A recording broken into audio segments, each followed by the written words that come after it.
Good day, everyone.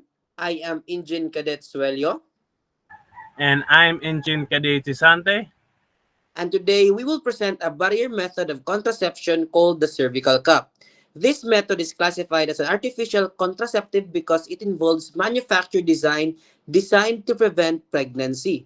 Throughout this presentation, sir, we will explain how it works, its advantages and disadvantages, and some important consideration regarding its usage. So now, let's begin.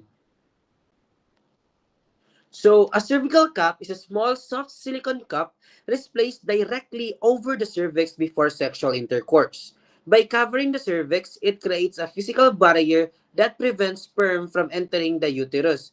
So, for added protection, a spermicide is applied inside the cup, which kills or immobilizes the sperm. Correct placement is very important to ensure its effectiveness, and after intercourse, the cup should remain in place for several hours.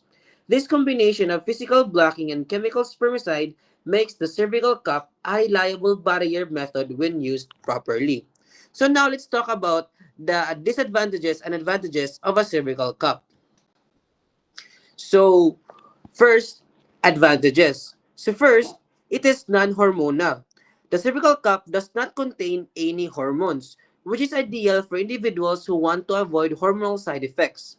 Second is it is reusable, meaning one device can be used multiple times, making it cost-effective over time. So the cup can be washed and reused for multiple uses. This makes it more economical over time. Third is, it is woman controlled, giving women autonomy and privacy in managing their contraception. So the method is controlled by the woman and does not depend on a partner.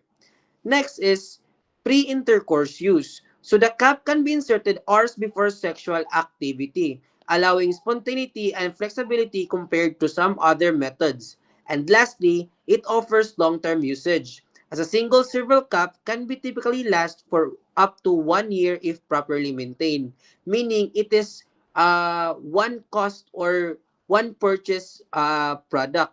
You can use it multiple times, so you will not spend more money. So now let's give the floor to Engine Cadet Sisante to talk about the disadvantages of a cervical cup. So let's talk about the disadvantage. First is the no STI protection. The cervical cup does not protect against sexually transmitted infection, so users still need to use condom if they want protection against STIs. Next is the lower effectiveness. Compared to the condoms and hormonal methods, the cervical cup has a lower effectiveness, especially when it's not used correctly. Third is the disadvantages. Third disadvantage is that requires proper fitting. This method must be fitted by the healthcare provider because an incorrect size can reduce its effectiveness. Lastly, is there possible side effects? Some users may experience irritation, discomfort, or urinary tract infection, especially if the cup is not placed properly. So now, let's move on to the effectiveness, cost, and availability of the cervical cup. In terms of effectiveness, the cervical cup is 71 to 86% effective. Depends on the correct and consistent use if not fitted or properly, and the risk of pregnancy is increases. Regarding the cost, the device costs around 840 to 2,800 pesos in Philippines. When included the cost affecting prescription of the spermicide, the total expenses can reach approximately 3,500 pesos, although some clinics may offer lower fees. As for the availability, the cervical cups can obtain from OB/GYN clinics, family planning centers. Proper fitting and prescription from the healthcare provider are required to ensure effectiveness.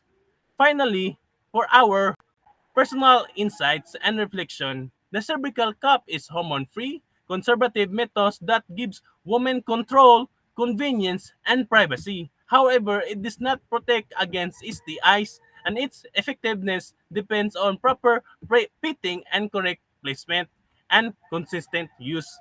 And thank you, sir. And that's all for our topic, cervical cups. Thank you very much. Thank you so much, sir.